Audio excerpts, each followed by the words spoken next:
ఆరవది వారణ. ఆ తల్లి ఏమవుతుందో చూడండి, ఎన్ని రూపాలు చెందుతూ, అంటే సృష్టిలో తాను ఎన్నిట్లో చెప్పుకుంటూ అమ్మా అంతా నువ్వే ఉన్నావు కదా, ఈ ఒక్క మాట చెప్పడానికి ఎందుకమ్మా ఇన్ని చెప్తున్నావు అని మనం అమాయకంగా మనం అడుగుతాం. పిల్ల పిల్లలకి ఎలా అర్థం అవుతుందంటే, A for apple, B for B, ఈ అక్షరాలన్నీ నువ్వే అంటే అయిపోయింది కదమ్మా, ఏ నుంచి జెడ్ దాకా నువ్వే. ఆ అట్లా ఉంటుంది అమ్మవారు. పెద్ద గురువుల ఆనందఘన ఏంటంటే, అలా అమ్మవారిని బుజ్జి బుజ్జి దర్శనాలు, లఘు దర్శనాలు చేసుకుంటూ ఒకటేసారి మహాదర్శనం చేయిస్తాడు ఆయన. ఉమ్. అది గురు బోధ అంటే, అది శుద్ధ బోధగా ఉంటుంది. ఏమ్మా, అది పొందినవాడు అసలైన అదృష్టవంతుడు. తిరుపతి ప్రసాదం చేతికి రావటమే ఎంత అదృష్టమో, గురు బోధ ద్వారా నువ్వు జ్ఞానాన్ని సంపాదించుకోవడం కూడా అంతే, అంతే వైశిష్టం ఉంది, అంతే పవిత్రత ఉంది. గురు సమక్షంలో కూర్చుంటే అంతే కదమ్మా, అమ్మవారి దగ్గర కూర్చున్నట్టే.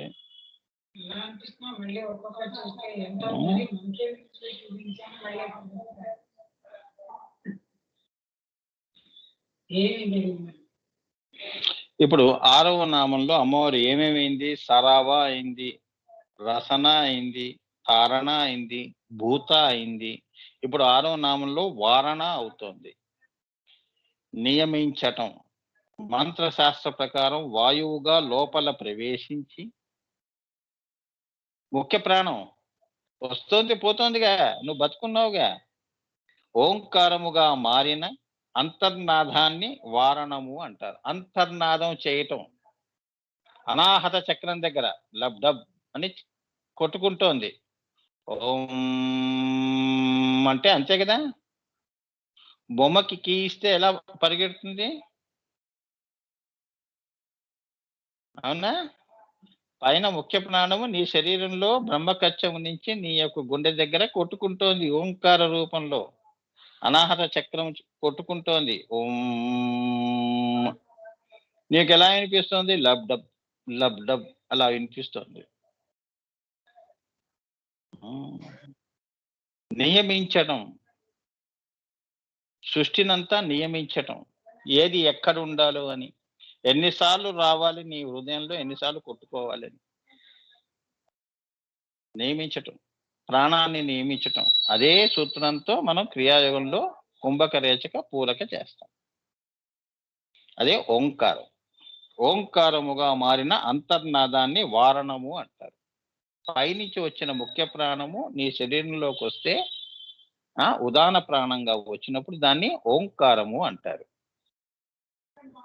ముఖ్య ప్రాణం ఎక్కడి నుంచి వస్తుంది సార్? హ్రీం శ్రీం నుంచి వస్తుంది కదా, సూర్యుడి పైన, సూర్యుడిలో నుంచి మళ్ళీ నీలోకి వస్తుంది. డైరెక్ట్ గా అమ్మవారు ఏం రావట్లేదు, సూర్యుడి ద్వారా. అందుకే సూర్యుడు ప్రత్యక్ష దైవం, ఆయన తీసుకొని నీకు పంపిస్తున్నాడు, నీకు ఎంత కావాలో అంతే ఇస్తున్నాడు, నీ భాగం అంతే అని. డిస్ట్రిబ్యూషన్ అంతేగా, 1 క్వాంటిటీ ఆర్డర్ చేస్తే ఒకటే వస్తుంది. వీడికి ఎన్ని సెకండ్కి ఇన్ని శ్వాసలు, అలా జంతువుల్లో, సమస్త సృష్టిలో నియమించటం అంటే అది. ఏమ్మా, సృష్టిని కూడా నియమిస్తుంది అమ్మవారు. దిక్కులు నియమిస్తాయి మన్ని. ఏమ్మా, ఇప్పుడు చీకట్లో వెళ్ళాలంటే ఆ దిక్కు నేను నియమిస్తోంది. అర్థమైందా? నియమించటం అంటే అది, ఎవరు ఎక్కడ ఉండాలో అక్కడే ఉండాలి, హద్దులు దాటొద్దని. అది పర్యవసనాలు చాలా తీవ్రంగా ఉంటాయి అని నియమించటం అంటే అది. ప్రకృతిని పాడు చేస్తే ఏమొస్తున్నాయి? ఇప్పుడు సునామీలు వస్తున్నాయి కదా, ఎవరికి నష్టం? మన గొయ్యి మనమే దోవుకుంటున్నాం. నియమించడం అంటే అది, ప్రకృతిని కాపాడితే నిన్ను కాపాడుతానని, ముఖ్య ప్రాణాన్ని కాపాడుకుంటే అది నిన్ను కాపాడుతుంది. ఇష్టం వచ్చినట్టుగా దాని శ్వాసని ఇష్టం వచ్చినట్టుగా ఖర్చు చేసావంటే చివరికి పోయేటప్పుడు కూడా చాలా తక్కువ ఆయుష్తో పోతావని. అందుకే ఈ ధ్యానము యోగము పెట్టారు. దానివల్ల ఆయుష్ పెరుగుతుంది, అంటే ప్రాణం ఉండటం శరీరంలో అనేది పెరుగుతుంది, ఆయుష్, దీర్ఘాయుష్. అందుకే ఆశీర్వచనాల్లో దీర్ఘాయుష్మాన్ భవ అంటారు. అంటే ప్రాణం ఉండుగాక, ముఖ్య ప్రాణం అమ్మవారు ఉండుగాక అన్నట్టు. అన్నీ ఉంటాయి. పెద్దలు ఊరికే మాట్లాడలేదు.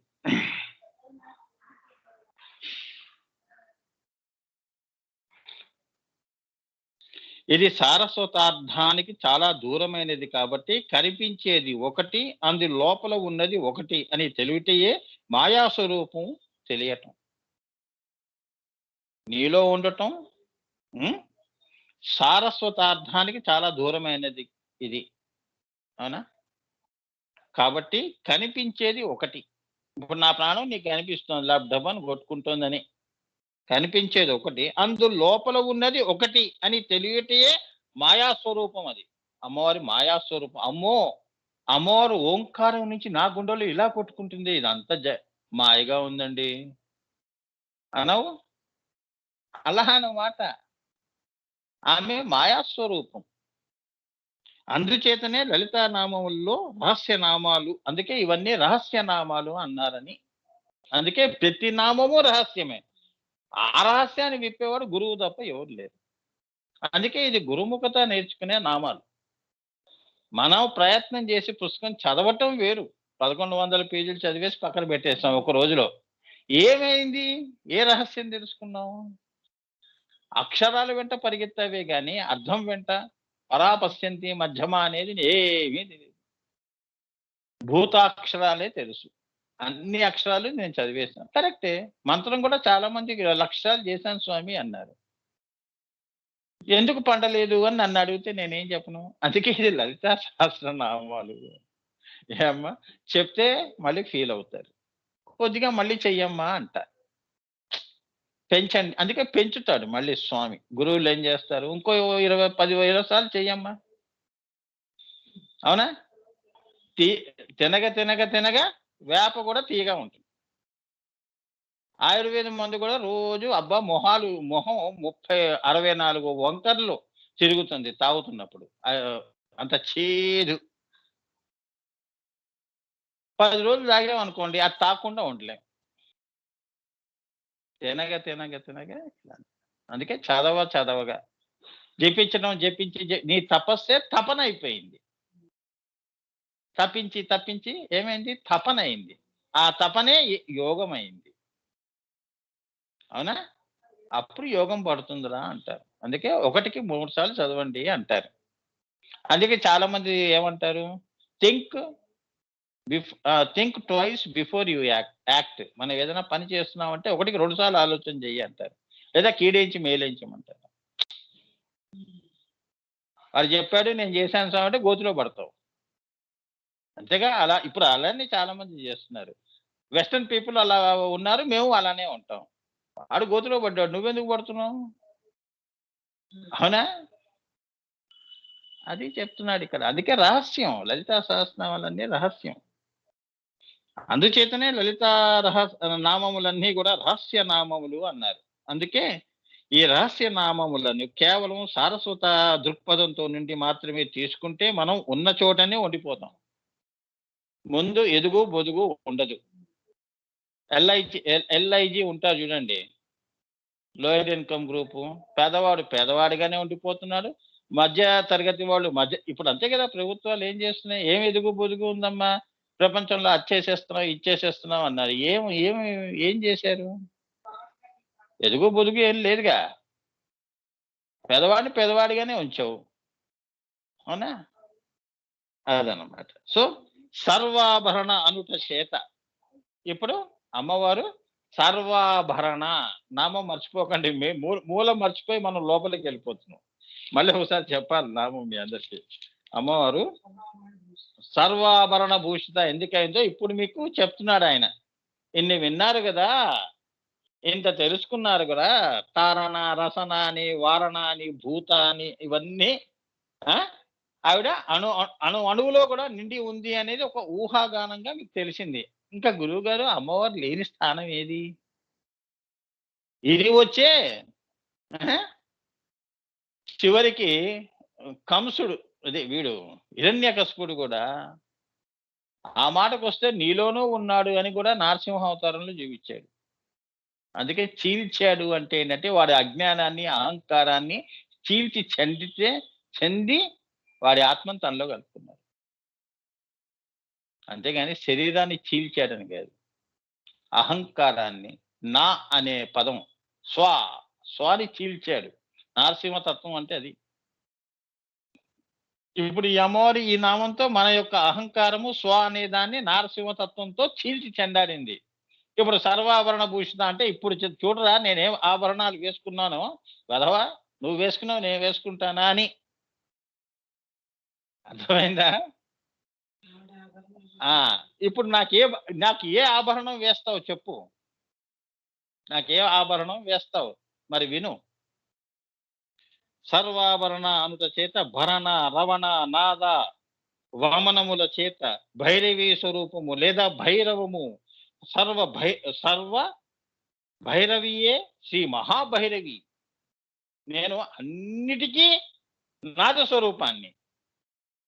అంతేగా, నా నాదము నుంచే నువ్వు అంటున్న ఆభరణాలన్నీ వచ్చాయి కదా.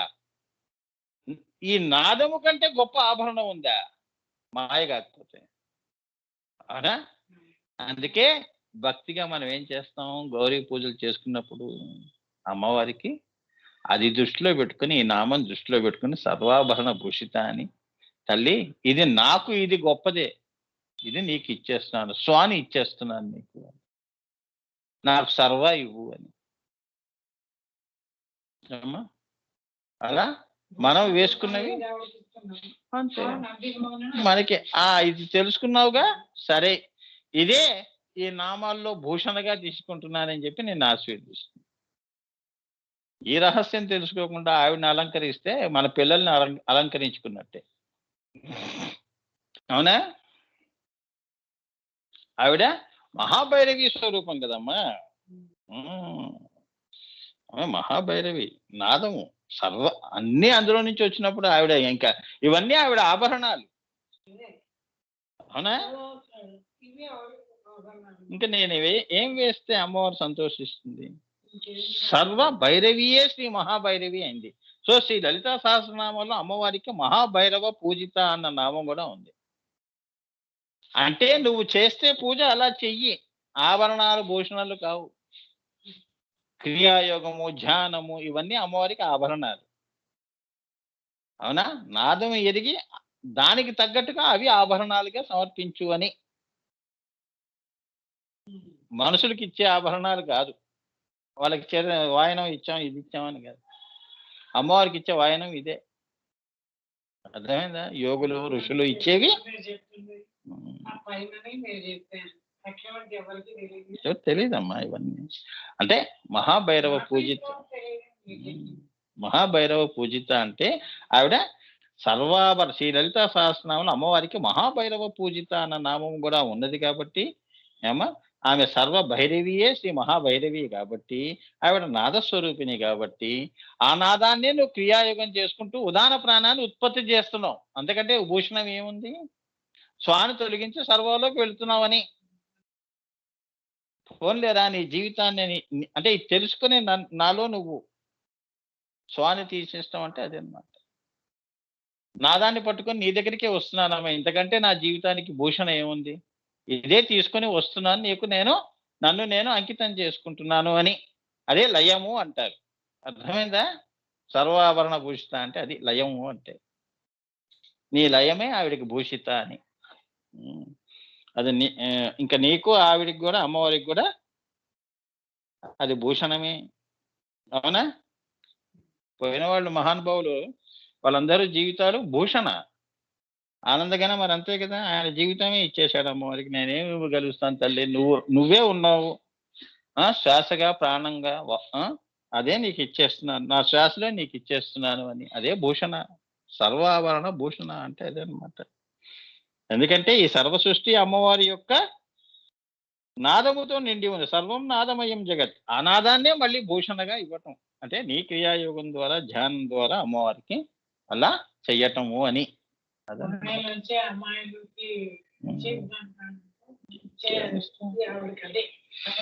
ఏమని ఇస్తాం తల్లి? ఆ తల్లికి అన్నీ ఆవిడే. ఆమె యజమానురాలు కదా, అన్నిటికీ యజమానురాలు.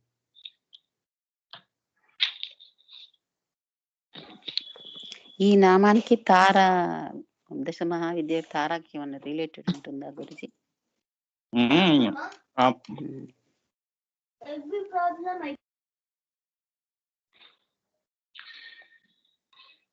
బిందువే మహాతార.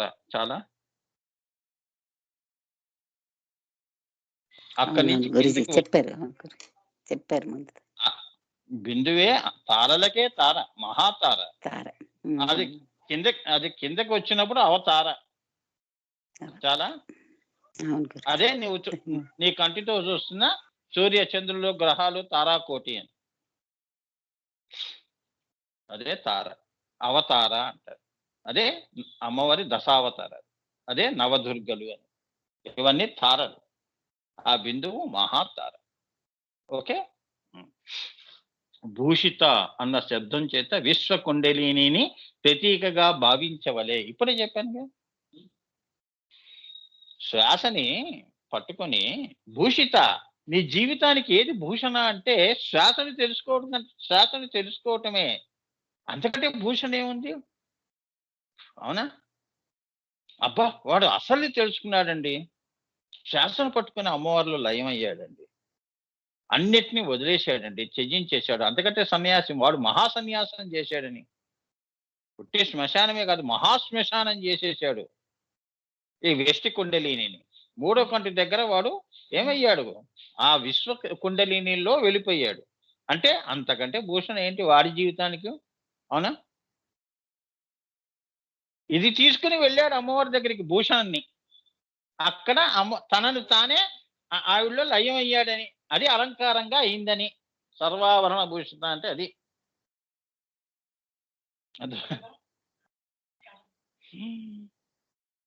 అంత జాగ్రత్తగా అమ్మవారిని, ఆ తల్లిని అర్థం చేసుకోవాలి నాన్న.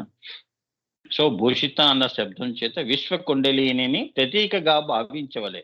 సో నాగా కంఠ భరణావత్, సదాశివుని గ్రీవమును అలంకరించి ఉన్నదని అర్థం. ఆ సదాశివుని యొక్క కంఠమును అలంకరించినది విశ్వ కుండలిని. అంటే ఆయన యొక్క కంఠాన్ని అది అలంకరించబడింది కాబట్టి ఆ తల్లి కింద మూలాధారం నుంచి భూషణాన్ని తీసుకుని తనను తాను తెలుసుకుని మాయలో వెష్టిని వదిలేసి ఖడ్గమాల ఆయన కంఠాభరణం అయింది.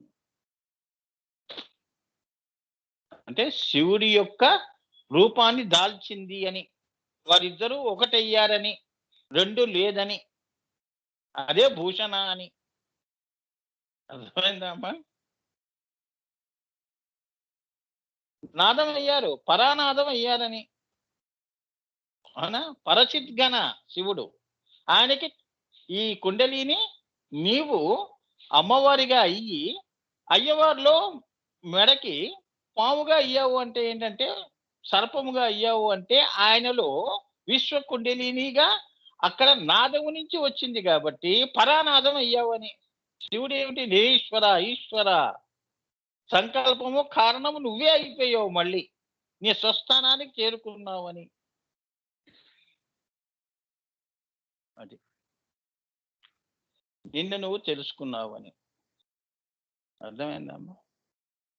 సో ఈ వెష్టి కుండలిని సమిష్టిలో వెళ్ళినప్పుడు విశ్వ కుండలిని ఆ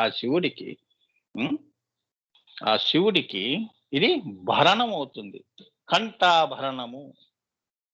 అమ్మా, కంఠాభరణము అంటే నీ కుండలిని అమ్మా, నీ జీవితంలో అమూల్యమైనది ఏది? నీ కుండలిని శక్తి ఉందే, అది తీసుకువెళ్ళి ఆయనకి కంఠాభరణం చేయటం, అదే సర్వాభరణ భూషిత అంటే. అర్థమైందా? శివైక్యం చెందడం అన్నమాట. ఆయనకి కంఠాభరణంగా ఇవ్వటం అంటే అదనమాట. అక్షమాలాధరి అని అన్నా అంటే నువ్వు సంకల్పంలోకి వచ్చావని, ఈశ్వరం అయ్యావని. ఇంకా అక్కడి నుంచి నిరీశ్వరం పరాశూన్యం అని ద ఎండ్. దానితో అంత గొప్ప సంకల్పము చేసి, అది ఎలా ఉంటుందో మీకు ఒక వ్యక్తిగా చెప్తున్నాను. మీ జీవితాల వరకు ఊరికే పుట్టాము బతికేసామని కాదు. నేను నువ్వు తెలుసుకొని ఒక గురువుని ఆశ్రయించి గురువు ద్వారా బ్రహ్మ విద్య నేర్చుకొని దాన్ని ఎంతో నువ్వు కమిట్మెంట్ అంటే ఏంటంటే అంకిత భావంతో దాన్ని నువ్వు సాధించి అందులో గూఢార్థాన్ని ఇప్పుడు నేను చెప్పానే ఇందులో రహస్యం తెలుసుకొని ఇది నిజంగా ఉందా లేదా అని నీకు నువ్వు తర్కించుకొని గురువు ద్వారా ఒక మంత్రం పొంది దాన్ని మళ్ళీ నువ్వు ప్రాక్టికల్గా చేసి నీకు జాగృతమయ్యి ఆ జాగృతమైన ఆ కుండలిని ఈ యొక్క షట్చక్రాల్లో దాన్ని పై ప్రస్థానం చేయించి ఆగ్నేయ చక్రం దాటించి విశ్వ కుండలినిగా అహం బ్రహ్మాస్మిగా నువ్వు అయ్యి ఆ విశ్వ కుండలిని తీసుకెళ్ళి ఆ యొక్క శివుడిలో మెడలో దండ వేయటం లాంటిది. మరి ఇంతకంటే భూషణ ఏముంది? కింద విగ్రహాలకి వేసిన ఈ దండ కాదు ఇది, ఆయనకే అప్పచెప్పాను నేను. ఆంజనేయ స్వామి వెళ్ళింది రాముల వారి స్వకార్యంతో, అది మర్చిపోయి అక్కడ ఆయన ఆ లంకలో చెట్లు ఆ చెట్లు ఈ చెట్లు ఎక్కి పళ్ళు తింటూ ఒక 2 నెలలు ఉందాం శ్రీలంకలో టూరింగ్ చేద్దామని అలా చేయలేదు ఆయన. సంకల్పమే ఉంది. అదే సంకల్పాన్ని కార్యరూపంలో తీసుకొచ్చి ఆ అమ్మవారు ఇచ్చిన అంగుళీకము తీసుకొచ్చి రావుడికి ఇచ్చాడు. అలానే నీ శ్వాసను మళ్ళీ ఆయనకే చేర్చావు అని. అందుకంటే భూషణ ఏముంది నీ జీవితానికి? సర్వావరణ భూషణ. అటువంటి గొప్ప శ్రీ విద్యోపాసకుల యొక్క భూషణలన్నీ తను ధరించి ఉంది ఈశ్వరి కామేశ్వర రూప పరమాత్మలో అని ఇస్తే అది ఊరా అంది. అర్థమైందా? ఇస్తే అది ఈ శ్వాస. అందుకే మీ గురువు గారు సాయిబాబా ఏమడిగాడు? 5 రూపాయలు కాదు అడిగింది ఆయన, 5 శ్వాసలు వేయమన్నాడు. ఉదాహరణ ప్రాణువులో 5 శ్వాసలు.